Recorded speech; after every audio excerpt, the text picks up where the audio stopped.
Hello everyone, welcome to another video session in the animal room. Today I just was getting ready to do some maintenance and water changes in a few tanks, and there were some updates that I felt like were worth noting, that I think a lot of people end up dealing with, and just thought I'd I guess make a video on how that all worked out. So I'll try not to move too fast or zoom too much, but we'll start over here. And I apologize because this tank's always a little bit tricky when it comes to the glare. Anyway, in this tank I have a little bit of a hodgepodge of fish, as I'm sure you can see. I've talked a little bit about it in my other videos, so I'm not going to go into too much detail on stocking and things. But the gist is I do have a few catfish. If my friend Tosa will get out of the way, this is one of the cooler catfish that I've ever had, and it's a Synodontis, and I believe it's a hybrid of like Angelicus and I'm trying to think of whatever the featherfin catfish would be. Anyway, I also have some, I think people call them multis a lot, but it's called the cuckoo catfish. They have spots on them, and they're really, really cool. And I thought that getting a small group of them would be a good idea. This was actually quite a few months ago. And unfortunately, the group just has not gotten along well at all. And then upon some deeper research, I've found that that's kind of the experience with a lot of people who have multis, I think, or maybe it's just the setup that I have them in. Anyway, there's a lot of territoriality things going on, and I am pretty attached to the one cuckoo catfish that I've had in here. So when I saw that there was just harassment going on, I knew that I had to make a change for the tank long term. So I called up my local fish store and asked them basically if they'd be interested in taking the fish off my hands. At this point it was subadult, so maybe a 3-inch cuckoo catfish. Loaded him up in the car, took him to the local fish store. They were happy to take him, and then to my surprise, actually, here, I'll come this way. To my surprise, actually, they ended up offering store credit, which I was not expecting. So I mentioned to you all I'd be setting up this new 20 long, and with the store credit, I was able to get a couple interesting plants that are new to me. They're well established in the aquarium trade, but I run totally low tech setups, and so this is a type of Ludwigia. I think it was called Fine Leaf, and I like that it had a little bit of red in it. We'll see if that changes with my setup. And then over here is another stem plant called Bacopa, and in the middle is a project. So I am figuring out Anubias slowly over time. It's not that I don't have success with them. I either have fish tear them up when they do grow, or I run into a little bit of algae issues from time to time. So this is just a different tank that I just threw this vlog into today. As you can see, I was in its previous tank, I was really struggling with mulm and hair algae buildup. So I cleaned off the leaves, and this is just a Bucephalandra, which I'll be honest, I was hoping would do better. But again, it just got kind of taken over by mulm and detritus and hair algae and stuff like that in the tank that I had it in. So I figure this is a plant-only tank right now. I mean, you can see a couple of the seed sponges from other tanks that I have floating in here, and this tank is like cycled at this point, so I could probably take those out. I just don't have any other place to put them right now. And I'm hoping that with this layered substrate and the root tabs that I put down in there for the new plants, that I can get them to take off, and that this maybe can be a grow out tank for those plants to go into some of my other display tanks, which I actually haven't shown the one display tank that I have up in my living room. And so I have a video that I made, a really simple one, but just like a, I guess, a snapshot of a 10-minute stream of what that tank looks like with the sun coming in the morning when I think that tank looks its best. So keep an eye out for that video if you're interested, just so you can kind of see the idea of like these tanks that I have down here. I try to make them look nice and fun, but I also use them as farming out tanks for ideally the 75 that I just showed, although the fish in there kind of hate plants in general. So I'm limited on what I can keep in there right now at the moment due to stocking. But then the tank upstairs is really where I try to make things look nicer. So I thought it was cool, back to the local fish store topic real quick. I thought it was really cool that my fish store was willing to offer me store credit for these plants. And it was basically a swap. I gave them a fish and they gave me 2 plants that I'm really excited to see how it works out. I felt more willing to take a risk on some plants that I have not tried before, just because it was kind of a free thing. And, you know, sometimes you'll hear people go back and forth between like, you know, should you take store credit or, you know, only accept payment for your things. I kind of think it just depends. For a situation like mine where I'm really just trying to get a fish off my hands and into a situation where hopefully he'll have, you know, a better home. I have no problem taking store credit for something like that personally, because they're helping me out and doing me a favor. So honestly, I would have done it for nothing, but you know, other people have their opinions on it, versus like if it's a fish that I'm putting a lot of time into breeding and culling and you know, being selective about that I feel a little bit differently about, and to each their own. But I think in those situations I'm more inclined to hold out for like money, if that's something you're aiming for. So just a cool story that I thought I would share. Let's see here. So I do have a couple of updates on the guppies.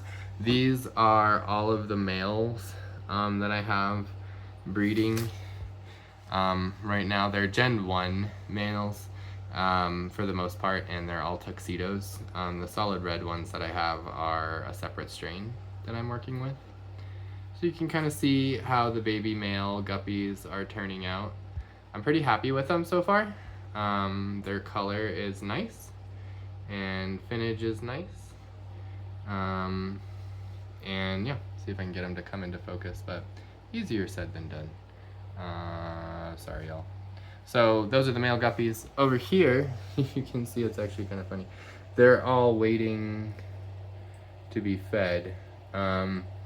These are the youngsters, as obviously you can tell. And this one, you can see one up in the corner there. But I've been having to go through, this is the first, you know, I would say 2 or 3 generations that I'm seeing of the guppy strain that I have.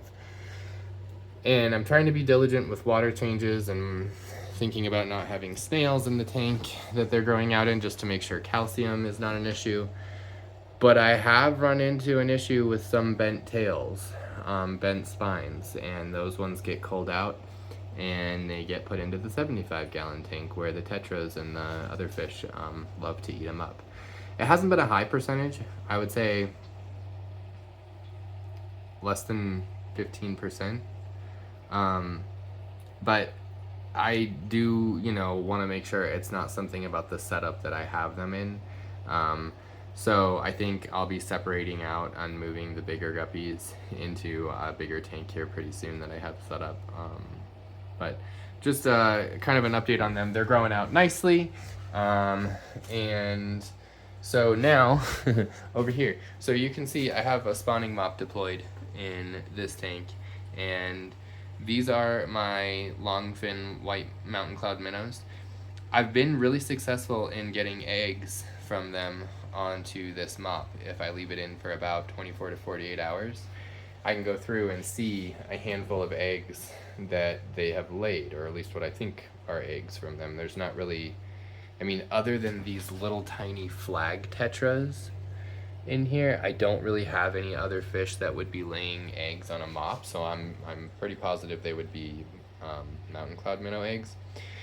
However, the one time then that I took it from that tank into this little 2.5 gallon, I never saw any fry come out.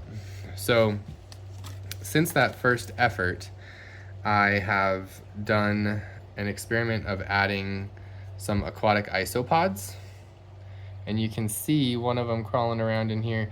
These guys have been just so cool. I gotta admit it, or I gotta say, if you are into shrimp at all, you are probably going to love the idea of aquatic isopods. Initially, I had a few scuds that I needed to get out of this tank, but because it's a 2.5 gallon, it was actually really, really easy. So now I've got them down to where it's just aquatic isopods. My feeling is that perhaps one of the issues that I ran into, and sorry about the glare here, I'm gonna try to come back to where it's not so bad. But part of one of the issues I wondered is that I had scuds in here, and I wonder if maybe they were eaten on the eggs and never let them hatch. From what I hear, that really shouldn't be an issue with the aquatic isopods. So I'm ready for round 2. I just put the spawning mop in today back into the tank with the mountain cloud minnows. So I'm hoping that within the next day or two, I'll be able to come back up, throw it in here in this little 2.5 gallon tank, and see if they hatch out for me this time. I to date, I have had no success whatsoever getting mountain cloud minnow eggs to hatch. And I know from everything that I've read, everyone says they're supposed to be really, really easy, and I just haven't found them to be that way. So sorry about the focusing issues. Hopefully you're hanging out with me, or hanging in there, I should say. This is a hard tank to video, and obviously I don't really know what I'm doing. This is an example of a tank that I need to do maintenance on. You can see it's been quite a while. I've got a nice film of algae on the glass. So that's what I'll be working on today. Okay. This tank and this tank, as you can see, I have a Malaysian trumpet snail condition. So I'll be working on that too, because I think they've really just reached a breaking point where I don't want them in the tank anymore. And cutting back on feeding and things like that is going to help, but it's just going to, you know, give me more bang for my buck if I'm manually removing them on top of it. If anybody out there does have a secret weapon against Malaysian trumpet snails, let me know. One of the things that I've really been wanting to do is get a loach in there that has to be a sort of a niche. It can't be a big old loach because it's a 20-gallon tank with some sensitive shrimp and species in there. So I'm really interested in getting some dwarf chain loaches. Problem is, at least in my area, they're pretty hard to come by, and online they're just so overly priced. I mean, especially when you're adding shipping costs on top of that. Here's one lone pygmy. He has a friend in there, but he's hanging out mid-water. I love it when they do that.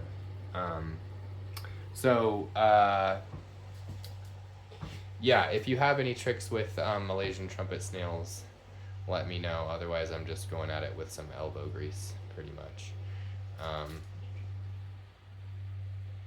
On that note, with scuds, right now I have them in 3 tanks. I have them in this tank, I have them in this tank, and I have them in the little 2.5 gallon that I just got rid of them in.